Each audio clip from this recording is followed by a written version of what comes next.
আমাদের গম আমদানির প্রধান উৎস হচ্ছে ইন্ডিয়া, তার সাথে আছে রাশিয়া আর ইউক্রেন।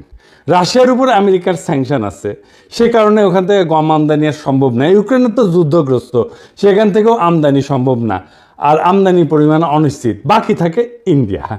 ইন্ডিয়া থেকে আমাদের খাদ্যদ্রব্য আমরা বিনা পয়সায় তো কিনি না, তাই না? তাও এর সম্পূর্ণ মূল্য আমরা পরিশোধ করি। তবু আমরা দেখতে পাই ভারত প্রায় বিনা নোটিশে খাদ্যবস্তু এবং অন্যান্য পণ্যের উপরে রপ্তানি বাধা আরোপ করে, রপ্তানি বন্ধ করে দেয়। এমনকি চাল রপ্তানি বন্ধ করে দিছিল। শুধু তাই না, আবার কইয়া বেড়ায় হাঙ্গারে নাকি ওরা খাওয়ায়, খিলায়। ওরা না খেলালে নাকি আমরা চলতেই পারবো না, আমরা না খেয়ে মরবো। আমরা টাকা দিয়ে শুধু ভারতীয় পণ্য কিনলেই চলবে না, আমাদের কৃতজ্ঞ থাকতে হবে যে ইন্ডিয়া আমাদের বেচিচ্ছে। চিন্তা করেন, মানে ইন্ডিয়া আমাকে মারবে, আবার টেকাও নিবে। হ্যাঁ, বুঝেছাও? এটা হইতেছে ইন্ডিয়া। তো ওদের কাছ থেকে কেন কিনবো আমরা? ওদের ভোমা ভোমা ইন্ডিয়ান পেঁয়াজ ছাড়া চলিচ্ছে না আমাদের। একসময় বলতো না ইন্ডিয়ান পেঁয়াজ ছাড়া আমাদের চলবে না, চলে, এখন চলিচ্ছে আমাদের পেঁয়াজ ছাড়া।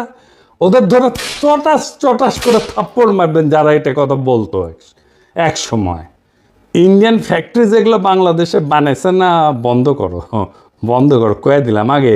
নয়তো ধানমন্ডি 32 নাম্বার কইরা দিব, পরে আবার কইও না সাবধান করি নাই। তার মানে ধরেন আমাদের যখন বিশেষ প্রয়োজন তখন এমন অবস্থা হইতে পারে যে ভারত আমাদের খাদ্য রপ্তানি বন্ধ করে দিচ্ছে।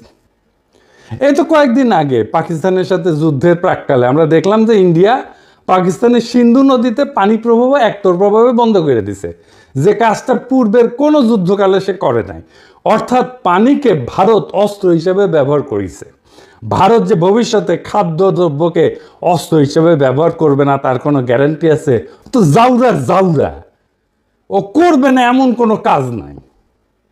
আমি মোটামুটি নিশ্চিত আমেরিকা থেকে অধিক পরিমাণে খাদ্যদ্রব্য আমদানি করার সিদ্ধান্তের পিছনে প্রফেসর ইউনুস এবং খলিল ভাই এই ভাবনাটাকে বিশেষ বিবেচনায় রাখছেন।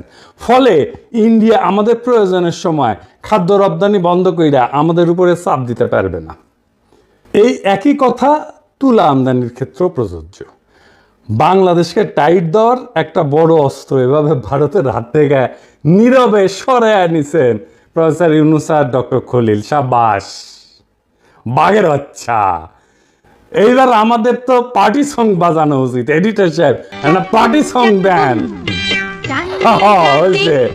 আমার বিশ্বাস প্রফেসর ইউনুস আর ডক্টর খলিল এই কাজগুলা করেছেন বাংলাদেশের স্বার্থ বিবেচনা কইরা।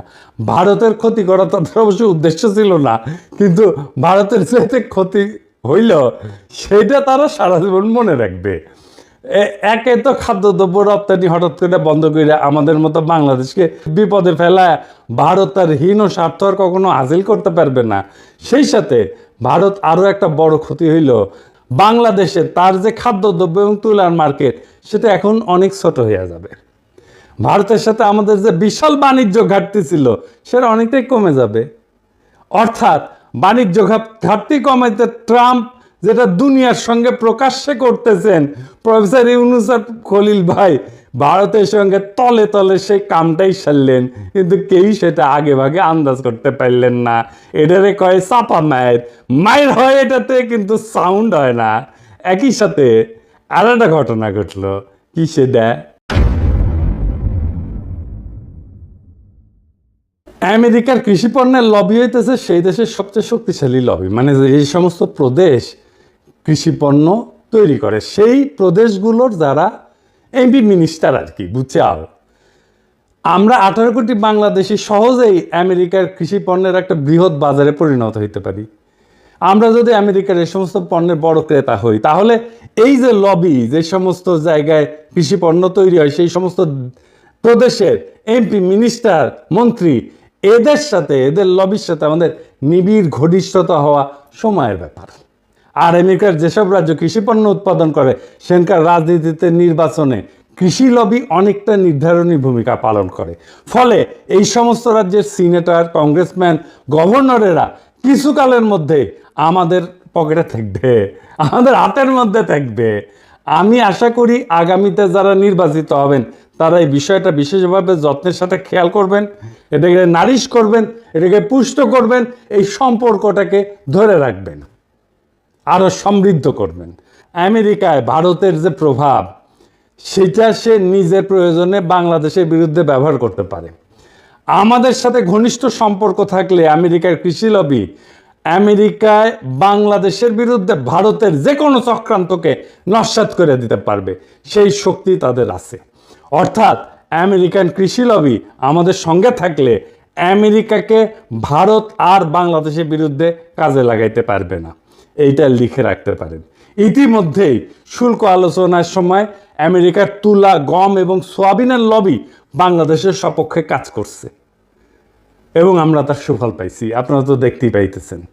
মোট কথা, ভারত বাংলাদেশে তার কৃষি পণ্যের বাজার শুধু হারাবে না, সেই সাথে বাংলাদেশের বিরুদ্ধে আমেরিকাকে ব্যবহার করার সুযোগ তার হাতে আর থাকলো না।